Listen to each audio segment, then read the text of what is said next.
public extrêmement attentif ce matin, mais également, on l'a vu tout à l'heure dans le speed dating, le speed networking, l'envie de communiquer. Un grand merci à tous. Veuillez vous installer. Alors, petite précision, on joue aujourd'hui à guichet fermé, puisque sur 350 sièges disponibles, je crois qu'on est pas loin de la jauge. Un grand merci donc à vous tous qui êtes venus ce matin et pour toute cette journée Financium. Cet anniversaire, c'est 20 ans du grand rendez-vous annuel des dirigeants financiers. S'il vous plaît, on va passer tout de suite à la première grande thématique du jour, reconnecter la finance d'entreprise avec la société à réinventer. Et je vous demande d'accueillir tout de suite un journaliste éminent, un confrère, Fabrice Lundy. C'est à vous, Fabrice. Merci beaucoup. Merci, mon cher Fabrice. Bonjour à toutes, bonjour à tous. Très, très heureux de vous rejoindre pour cette journée Financium. Beaucoup de monde dans la salle. Cette journée organisée par la DFCG qui est l'association de référence évidemment du secteur. Et c'est vrai que la thématique sur laquelle on va plancher pendant presque une heure, elle est fondamentale, bien entendu. Et c'est vrai que, inutile de vous le rappeler, les envies, les besoins des clients, des consommateurs, de l'opinion bougent énormément, bien entendu. Plus d'éthique, plus de transparence, plus de proximité. Et puis spécialement quand on parle évidemment des préoccupations autour de l'environnement, du climat, il y a vraiment urgence. Et c'est vrai que sur ce terrain, on le voit, les entreprises, elles sont aux avant-postes. Vous êtes aux avant-postes sur ces questions. On voit un certain nombre d'entreprises qui ont pris le chemin de la décarbonation, d'autres pas totalement encore, qui se posent des questions, bien entendu. Et on voit que, voilà, au milieu de tout ça, il y a un homme, il y a une femme, bien sûr, qui a l'air de prendre de plus en plus de poids, qui a l'air de s'imposer de plus en plus sur toutes ces questions stratégiques. C'est bien sûr celui ou celle qui est en charge de la fonction finance. Et c'est vrai que la thématique de cette table ronde, reconnecter la finance d'entreprise avec la société à réinventer, comment définir une trajectoire durable et responsable. C'est ce qu'on va voir justement. Est-ce que la finance doit se mettre au service du bien commun? Alors, trois séquences à venir. Dans un instant, un invité exceptionnel avec qui j'aurai le plaisir d'échanger. C'est monsieur Bertrand Badré, bien sûr. Juste après, plusieurs témoins, des directeurs financiers qui viendront justement, qui sont originaires de boîtes extrêmement différentes, vous le verrez, qui viendront vous apporter, alors peut-être des conseils, mais enfin en tout cas des retours d'expérience sur ce qu'ils ont fait dans leur entreprise. Et puis Fabrice y faisait allusion il y a quelques instants, bien entendu, ce sera l'événement, le highlight évidemment de cette matinée, à 11h40, puisque j'aurai le plaisir de remettre le premier grand prix lancé par la DFCG, le prix du dirigeant financier responsable 2022, qui va récompenser les initiatives des financiers qui ont contribué avec leur fonction aux finances à des projets significatifs, rayonnants. Voilà donc ce qui nous attend jusqu'à peu près midi. Voilà, gros suspense pour évidemment le lauréat ou la lauréate de ce prix. Ils viendront pitcher sur scène. Tout de suite, je vous demande d'applaudir, tonnerre d'applaudissements pour monsieur Bertrand Badré, avec qui je vais échanger pendant une vingtaine de minutes. S'il vous plaît, monsieur Badré.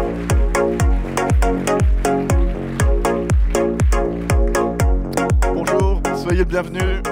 Votre micro, installez-vous. Un petit peu en décalage horaire ou pas, non? Il était encore hier à Singapour, Bertrand Badré. Il est revenu spécialement pour vous. Encore un peu, oui. Encore un peu, voilà, très bien. Bertrand Badré, alors, inspecteur des finances, vous avez été banquier d'affaires, conseiller pour l'Afrique à l'Élysée, directeur financier du Crédit Agricole, de la Société Générale, directeur financier de la Banque mondiale.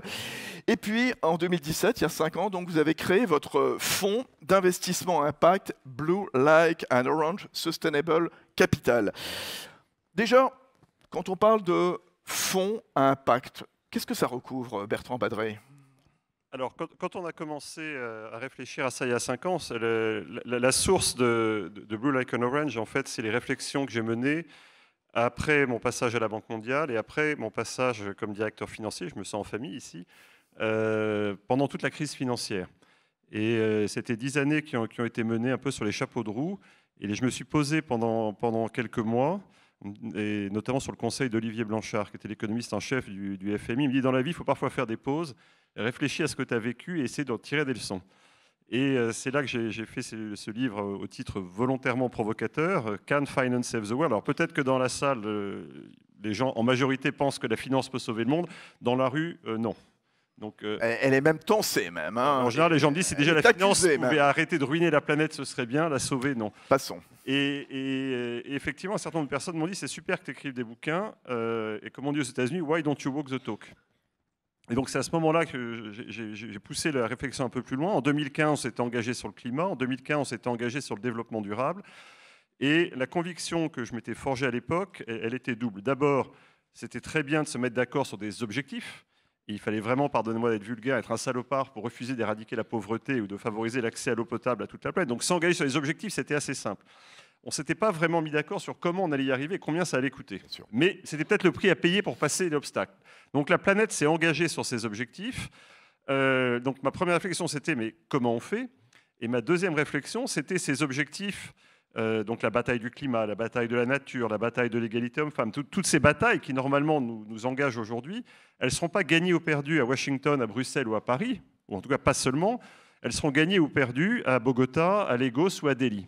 Or, c'est précisément pas là que vont nos efforts. Et donc, Blue Like an Orange, c'était dire comment est-ce qu'on peut canaliser une partie de notre épargne sur des sujets planétaires, en comprenant bien que ce serait à la fois avec un impact positif et en plus un rendement financier. Ouais.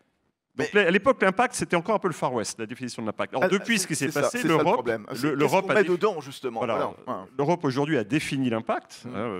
Ceux d'entre vous qui gèrent de l'argent, qui sont très familiers des réglementations européennes, CSDR et SFDR, on ne va pas rentrer dans le détail. Donc aujourd'hui, on est en train de mettre de l'ordre dans tout ça. Alors c'est à la fois formidable. Moi, j'ai plaidé pour que justement ce monde se transforme, et le monde se transforme, pas seulement, mais en partie, avec des normes, qu'elles soient comptables, qu'elles soient de cette nature-là, définition de l'impact, qu'elles soient des modes de rémunération, le prudentiel, le fiduciaire, etc. En même temps, on voit bien que quand on bascule du Far West à la norme, c'est difficile, parce qu'on peut tomber dans l'enfer bureaucratique, on peut tomber dans l'enfer inadapté aux besoins. Une norme, elle est très souvent photographique, alors qu'on sait bien que ce qui nous préoccupe, c'est de transformer nos modèles. Donc comment est-ce qu'on fait passer une transformation dans une norme qui prend une photo à un moment donné, par exemple? Et puis ces normes, elles sont quand même... Qu'est-ce que doit montrer cette photo? Parce que c'est vrai, quand on parle d'impact durable, de finances responsables, on a l'impression que le périmètre, il est énorme, justement. Oui, alors c'est là que c'est un peu vertigineux aujourd'hui. C'est-à-dire qu'on est encore un peu dans le brouillard. Vous avez l'ESG, vous avez l'impact, vous avez les normes. Et puis en plus, vous êtes aux États-Unis, c'est différent. Vous êtes en Chine, c'est différent. Enfin, donc aujourd'hui, dans le brouillard, il y a trois attitudes possibles. Alors, c'est ce qui est le cas des participants dans la salle. Les premiers, c'est qu'ils disent il y a du brouillard, c'est pas grave, j'ai ma boussole et j'avance. Donc moi, je sais que c'est la bonne direction et j'y vais. 100% des participants ici. Oui. Quand on regarde dans la rue, je pense que c'est une proportion un peu plus faible. Deuxième catégorie, dans le brouillard, les gens qui disent bon, c'est le brouillard, moi, j'ai pas envie de me faire prendre par la patrouille, donc je fais tout ce qu'on me demande, pas plus, pas moins, et surtout, j'en rajoute pas. Et puis dans le brouillard, vous avez les petits malins, alors c'est les greenwashers, etc., qui disent tant qu'il y a de la musique, je danse, et donc pour l'instant, c'est pas clair, donc je me faufile. Voilà. Et donc voilà, on est à ce moment un peu précis. Et pourquoi c'est compliqué en ce moment? Parce qu'on est en train de prendre conscience, ce qu'on n'avait pas fait en 2015, c'est que ces engagements qu'on a pris, ils sont très impliquants. C'est-à-dire qu'en 2015, on parlait gentiment de transition, et une transition, c'est un peu l'image que je veux, c'est-à-dire vous traversez la plage. On a fait passer le message qu'on allait faire un ajustement de 1 ou 2% par an pendant 30 ans, et qu'à la fin, on allait se retrouver en disant même pas mal. On ne se rendra même pas compte. C'est un peu ça qu'on a vendu comme histoire.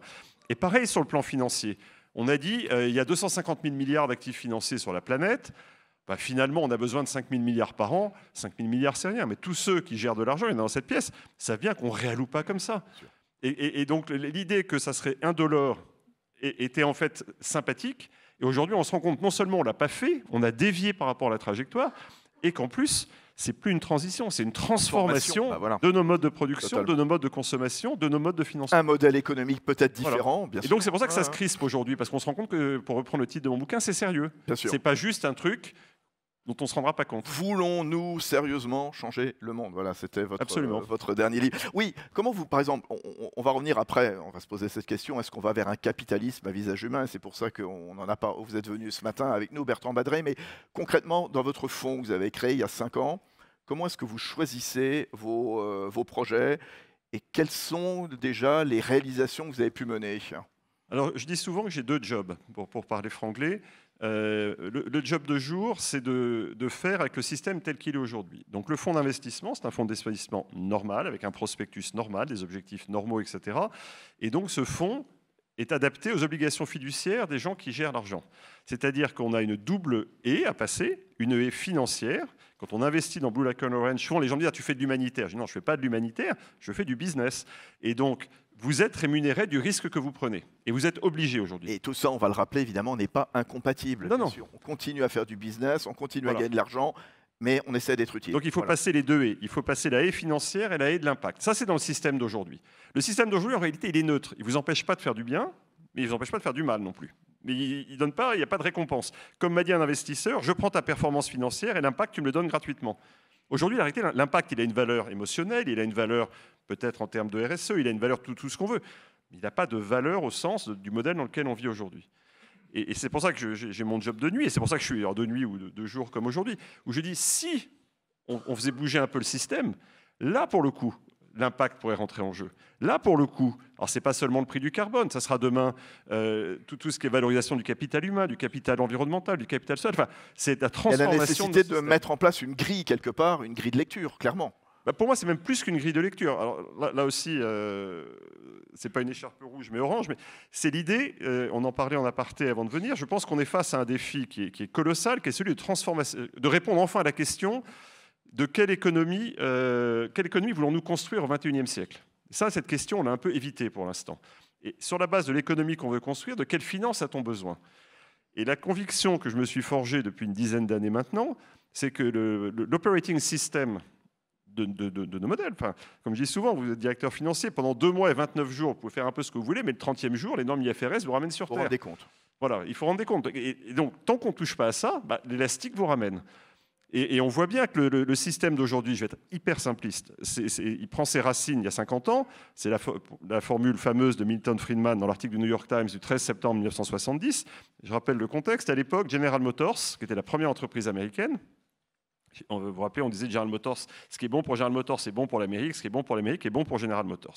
General Motors se pose la question publiquement de faire entrer à son conseil d'administration 3 représentants du public interest, ce qu'on appellerait les parties prenantes aujourd'hui. Et Milton Friedman fait une tribune extrêmement argumentée dans laquelle il dit le public interest, ce n'est pas le sujet de l'entreprise. Le public interest, c'est ailleurs.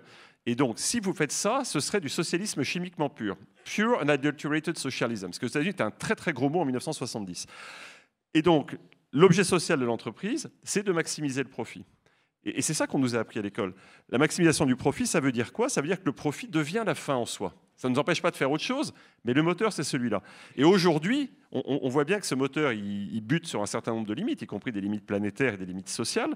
Et donc, il faut changer d'operating system. J'aime bien la formule, il y en a d'autres, mais celle que je préfère, celle de Colin Mayer, qui est un ancien doyen de la Business School d'Oxford, qui dit l'objet social de l'entreprise, ce n'est pas de maximiser le profit. L'objet social de l'entreprise, c'est de trouver des solutions profitables aux problèmes de la planète et de ses habitants. Donc, le profit reste le moteur, mais simplement, le profit n'est plus la fin en soi. Le profit est légitimé, c'est un moyen en vue d'une fin, et cette fin, c'est nous sur cette terre. Blue, Like and Orange, les projets dont vous êtes le plus fier, qu'est-ce que vous avez vu émerger depuis 5 ans? Je peux vous donner brièvement deux exemples pour rendre ça un peu concret. Alors évidemment, on a fait de l'énergie renouvelable. Ça, c'est ce que les gens ont à l'esprit tout de suite. Quand on dit durable, on pense énergie renouvelable. Donc on a fait de l'énergie renouvelable. Mais deux autres cas un peu différents. Un premier cas, une fintech en Colombie, qui était un porte-monnaie électronique qui visait les populations, ce qu'on appelle le bottom of the pyramid, les gens les plus pauvres, et notamment les réfugiés vénézuéliens. Vous savez, il y a 1,5 million de réfugiés vénézuéliens en Colombie, pour donner les moyens de paiement. On signe le deal quelques semaines avant le Covid. Donc là, évidemment, un peu nerveux. Arrive le Covid, et à l'époque, ils avaient 300 000 utilisateurs, ce qui était gros, mais pas très gros. Le gouvernement dit tout le monde en confinement, et puis, comme beaucoup de pays, quoi qu'il en coûte à la colombienne. Donc, on va aider la population. Simplement, quand vous êtes en Afrique ou en Amérique latine ou en Asie, la majorité de la population n'a pas de compte en banque. C'est des économies cash. Comment est-ce que vous faites pour donner de l'argent dans une économie cash quand, évidemment, les fonctionnaires ne vont pas sortir distribuer de l'argent pour cause de pandémie? Le téléphone? Il y avait Movi, ouais. l'entreprise. Donc, les gens ont dit, si vous voulez recevoir des subsides gouvernementaux, et donc, ils ont fait leur business plan de 20 ans, ils l'ont fait en 2 ans. Ils sont passés de 300 000 utilisateurs à 3,5 millions de familles aujourd'hui. Et quand vous allez en Colombie, c'est une des marques maintenant très connue. Donc voilà, ça c'est de l'impact. C'est le premier. Voilà. C'est pas de l'impact au sens énergie renouvelable, climat, Non, mais c'est un impact social massif. c'est ce qu'on disait, ça recouvre un certain nombre de domaines extrêmement divers. Oui. Voilà. À propos d'un autre exemple, mais encore une fois, après, on n'a que quelques minutes, donc on va s'arrêter.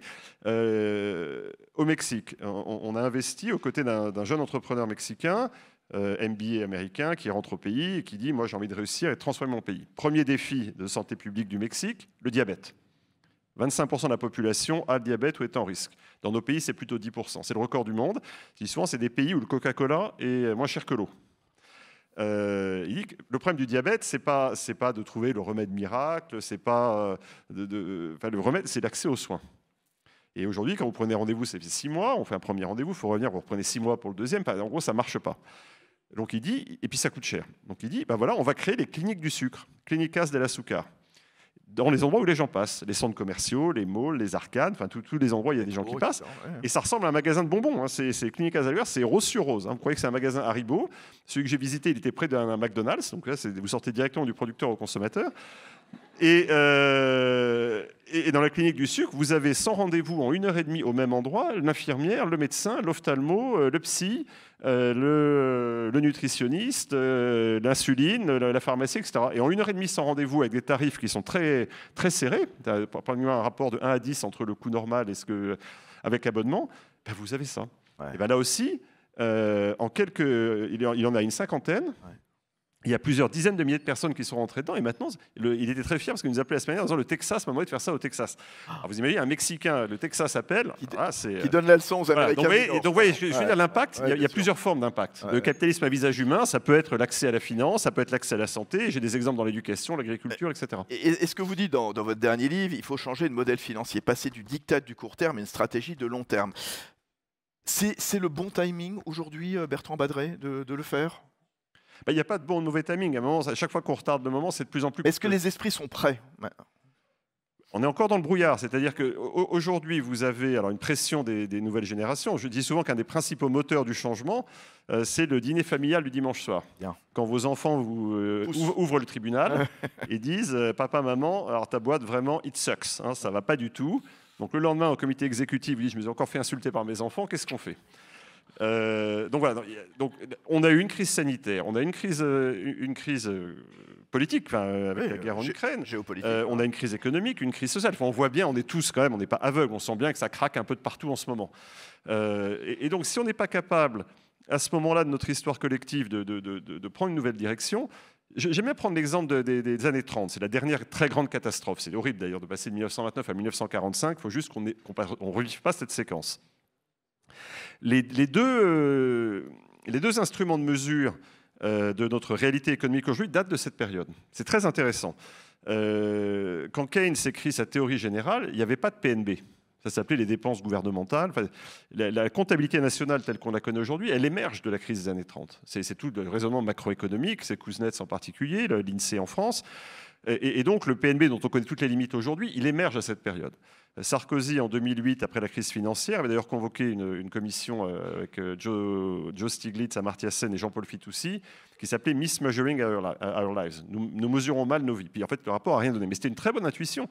C'était dire, aujourd'hui, au fond, est-ce qu'il ne faut pas revoir nos instruments de mesure? Est-ce qu'on n'est pas en train d'avoir le mauvais outil?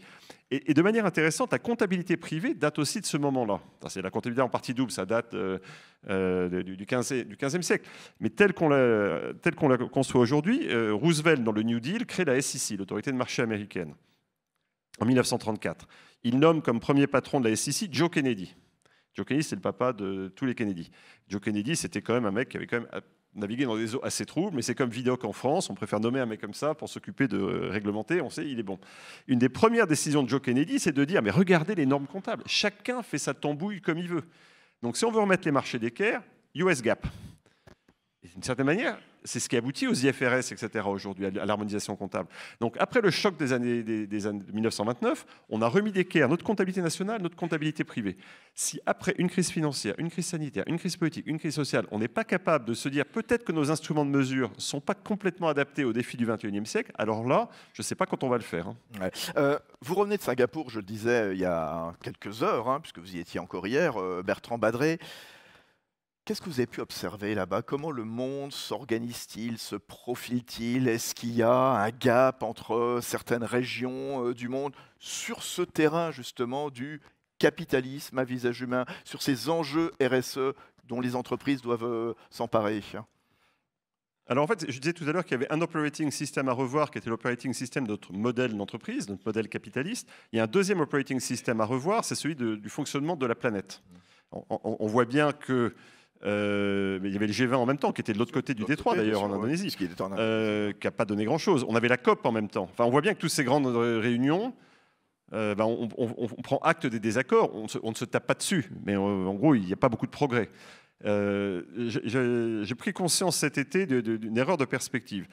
En 2015, juste avant la COP de Paris, Barack Obama et Xi Jinping se sont rencontrés et se sont serrés la main. Je ne sais pas si vous voyez, c'était la photo, et tout le monde a dit, ça y est, formidable, on rentre dans une nouvelle ère, poignée de main, Barack Obama, Xi Jinping, le développement durable, le climat, c'est gagné. Et comme tout le monde, j'ai fait cette erreur de perspective. Je me suis dit, bah oui, c'est super, on rentre dans un nouveau cycle.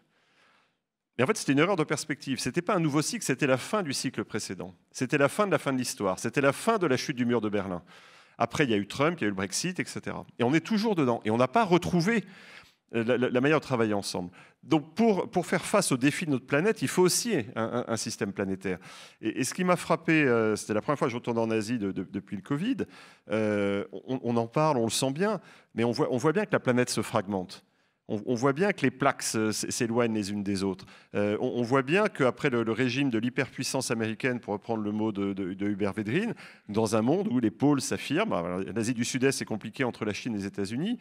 Et puis surtout, ce qui est très intéressant et triste, et je serais curieux d'avoir dans la salle votre avis, on voit bien qu'on a un peu un rétrécissement des horizons. C'est-à-dire qu'on pense de moins en moins planète, ou on le pense de manière un peu théorique.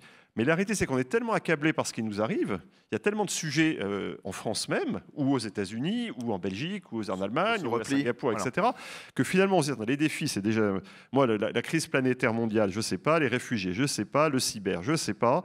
Donc moi, je me replie sur mon entreprise, ma famille, mon village, j'essaie de faire le mieux, et si chacun fait du mieux possible chez soi, on sera bien gardé. Et c'est terrible parce que les défis qu'on a seront planétaires. Ces batailles-là, elles ne seront pas gagnées ici, elles seront gagnées partout. Et le sujet, pardon, je finis juste, on a un petit sujet occidental, là aussi, qui est très préoccupant. C'est-à-dire qu'on s'est félicité qu'avec la guerre en Ukraine, l'Occident se retrouve, ce qui est vrai, mais on se retrouve tout seul. Ouais. C'est-à-dire que par rapport au G7, quand le G7 a été créé il y a une cinquantaine d'années, ou 45 ans, le G7, c'était 65% du PIB mondial, et en gros, le reste de la planète, c'était l'Union soviétique qui n'était pas dans le système, et le reste, c'était des clients. Aujourd'hui, on n'est plus 65%, on est probablement 35-40, et puis on a beaucoup moins d'amis. Regardez les votes aux Nations Unies. Et pour une bonne raison. Je prends l'exemple de l'Afrique, et j'étais très frappé, je voyais un de mes amis africains, qui est une des grandes fortunes, des grands entrepreneurs africains, qui me dit « Merci Bertrand de faire part de notre colère ». Depuis 5 ans, on dit à l'Afrique, arrêtez de chercher du gaz naturel, c'est pas bien, c'est fossile, il faut passer à autre chose. Et maintenant, on leur dit, on a un petit problème de gaz naturel, est-ce que vous pourriez accélérer? Et comment voulez-vous qu'ils nous regardent? Mais des histoires comme ça, il y en a partout. Vous parliez du Venezuela aussi. Et donc, il faut pas, cette fragmentation, on est aussi en partie coupable. On se tire quelques balles dans le pied de temps en temps. Ouais. Donc voilà, donc je pense qu'une des priorités, mais c'est vachement plus facile à dire qu'à faire, c'est de voir comment on peut retravailler l'operating system de notre gouvernance mondiale. Et l'Europe, comment se comporte-t-elle? Et à l'intérieur de l'Europe, la France a-t-elle une carte à jouer sur ce terrain, justement? Vous avez devant vous des responsables français. Alors, je vais partager une anecdote qui revient de mon expérience à Washington. J'avais une fois déjeuné avec l'adjointe Christine Lagarde, donc mon équivalent en fait au FMI, on se voyait régulièrement, David Lipton, qui maintenant travaille avec Janet Yellen au Treasury américain, et il m'avait dit un peu ironiquement, il me dit, vous savez, l'Europe, vous n'avez plus que 2 armes. Je dis, ah bon, c'est pas mal déjà 2. Hein. Il me dit, la première, taxer ce qui vous reste. C'était tous les débats sur la taxation minimum. En gros, c'est tout ce qui vous reste à faire. C'est très bien faire, ça. Hein. Voilà, donc vous savez taxer et réglementer ce que vous pouvez. Le reste, on s'en occupe. Alors, c'était très agressif et je pense qu'il ne faut pas le prendre au pied de la lettre. Ça, c'était il y a quelques années. Est-ce que ça a changé? Par rapport au sujet dont on parle, je pense que l'Europe, elle a un avantage. Je pense qu'on est plus authentiquement engagé sur tous ces sujets-là. C'est plus notre culture. Bien. Aux États-Unis, ça se passe devant les tribunaux en ce moment. Il n'y a pas de moteur public américain. Biden peut dire ce qu'il veut, ça se passe dans les États. Regardez le Texas qui a dit je ne veux plus travailler avec machin, machin et machin parce qu'ils sont trop verts. Et la Californie, trop vert. Oui. Voilà, et la Californie qui dit moi je ne veux plus travailler avec machin, parfois les mêmes, parce qu'ils ne le sont pas assez. Bien sûr. Donc on est dans un système qui est compliqué. Vous avez 1500 entreprises poursuivies pour une action climatique et 1500 qui sont poursuivies pour trop d'actions climatiques. L'Europe, elle a cette capacité à organiser, etc. Moi je pense que c'est plutôt une force. On a cette capacité. Il faut en revanche qu'on évite un certain nombre de pièges, le piège de l'enfer bureaucratique, le piège de l'exclusion, de ne pas édicter des normes, y compris par rapport aux pays émergents, qui soient exclusives. Il y a l'Afrique, ouais. Il ne faut pas que l'Europe se transforme en gigantesque Boboland, c'est quand même un risque. Donc voilà, on est à un moment critique où je pense qu'on a un certain nombre d'armes, on a une certaine crédibilité, mais voilà, il ne faut pas jouer nos cartes trop brutalement. Et en un mot, pour conclure, vous êtes optimiste, il faut refondre le capitalisme, on se dirige vers un capitalisme à visage humain, Bertrand Badré? Je ne sais pas. Alors moi, je ne serais pas optimiste, je ne pourrais pas être entrepreneur. Donc il faut que j'y croie, sinon j'arrête tout de suite et je vais faire autre chose. Donc je suis optimiste par construction. En même temps, il ne faut pas se raconter d'histoire, on rentre dans le dur. J'ai l'espoir qu'on aille dans la bonne direction, mais il ne faut surtout pas se raconter d'histoire. On n'y est pas. On est au tout début de quelque chose qui est extrêmement lourd, extrêmement structurant, qui requiert nous tous. La réalité, c'est que j'aime bien cette. Il y a deux citations littéraires pour finir. La première, c'est Tolstoï dans Guerre et Paix. Dans Guerre et Paix, je crois que c'est le prince André qui dit « Tout le monde veut changer le monde, personne ne veut se changer soi-même ». Donc ça, c'est à méditer. Ça, c'est aussi comme les enfants disent « Papa, t'as oublié le tri sélectif, et puis vraiment, t'as pris l'avion pour Singapour, c'est vraiment très mal. » Et ils ont raison, ils ont raison. Là, vous pourrez le mettre, tweeter, papa m'a dit. La deuxième citation qui, pour moi, fait l'écho à ce qu'on disait sur l'Occident et qui nous oblige, d'une certaine manière, à bien prendre la mesure de ce qui est en face de nous, du vertige qui est en face de nous, c'est Marguerite Yourcenar dans Les Mémoires d'Adrien. On va parler des souvenirs d'Issée à certains. Donc Marguerite Yourcenar se met dans la peau de l'empereur Adrien vieillissant, qui réfléchit au pouvoir, qui réfléchit à Rome, à la chute de Rome, et qui se dit comment est-ce que je pourrais retarder la chute de Rome, comment est-ce que je pourrais retarder ce moment où les barbares au dehors et les esclaves au dedans se rueront sur un monde qu'on leur demande de respecter de loin ou de servir d'en bas. Je pense qu'il est temps qu'on pose cette question et qu'on apporte la réponse la plus positive possible. On applaudit très très fort. Bertrand Badré, s'il vous plaît. Merci beaucoup. Merci, bon retour. C'était parfait. Merci beaucoup. Bonne introduction à la séquence.